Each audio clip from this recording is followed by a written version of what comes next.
श्रीमद् भगवत गीता अथ प्रथमो अध्यायः।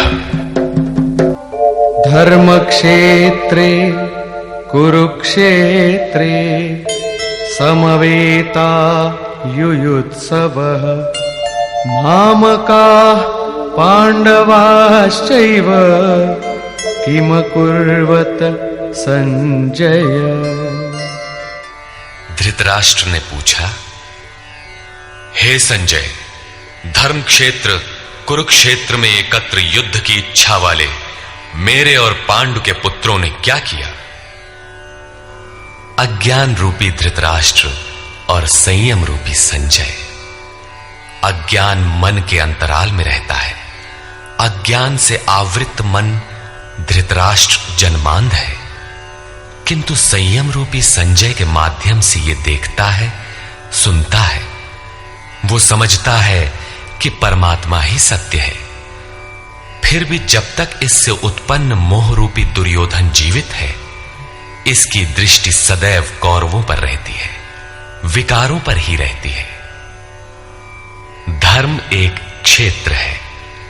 जब हृदय देश में दैवी संपत्ति का बाहुल्य होता है तो यह शरीर धर्म क्षेत्र बन जाता है, और जब इसमें आसुरी संपत्ति का बाहुल्य होता है तो यह शरीर कुरुक्षेत्र बन जाता है।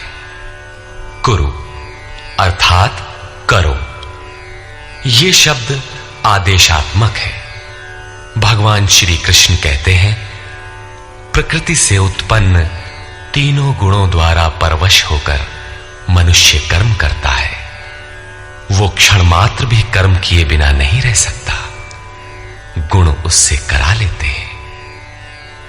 तीनों गुण मनुष्य को देवता से कीट पर्यंत शरीरों में ही बांधते हैं। जब तक प्रकृति और प्रकृति से उत्पन्न गुण जीवित हैं, तब तक कुरु लगा रहेगा। अतः जन्म मृत्यु वाला क्षेत्र, विकारों वाला क्षेत्र कुरुक्षेत्र है, और परम धर्म परमात्मा में प्रवेश दिलाने वाली पुण्यमयी प्रवृत्तियों का क्षेत्र धर्म क्षेत्र है। पुरातत्वविद पंजाब में काशी प्रयाग के मध्य तथा अनेकानेक स्थलों पर कुरुक्षेत्र की शोध में लगे हैं, किंतु गीताकार ने स्वयं बताया है कि जिस क्षेत्र में यह युद्ध हुआ वो कहां है। इदम शरीरम कौन्तेय क्षेत्र मित्य भिधीयते। अर्जुन, ये शरीर ही क्षेत्र है, और जो इसको जानता है, इसका पार पा लेता है, वो क्षेत्रज्ञ है। आगे इन्होंने क्षेत्र का विस्तार बताया, जिसमें 10 इंद्रियां, मन, बुद्धि, अहंकार, 5 विकार और 3 गुणों का वर्णन है। शरीर ही क्षेत्र है, एक अखाड़ा है। इसमें लड़ने वाली प्रवृत्तियां 2 हैं, दैवी संपद और आसुरी संपद।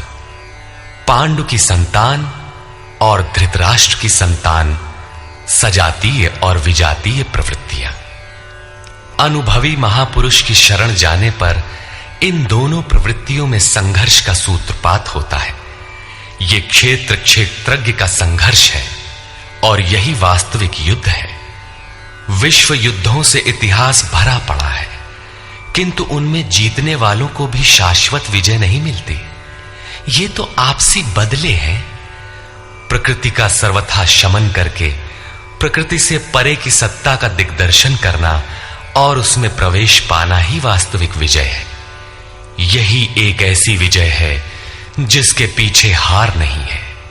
यही मुक्ति है जिसके पीछे जन्म मृत्यु का बंधन नहीं है। इस प्रकार अज्ञान से आच्छादित प्रत्येक मन संयम के द्वारा जानता है कि क्षेत्र क्षेत्रज्ञ के युद्ध में क्या हुआ।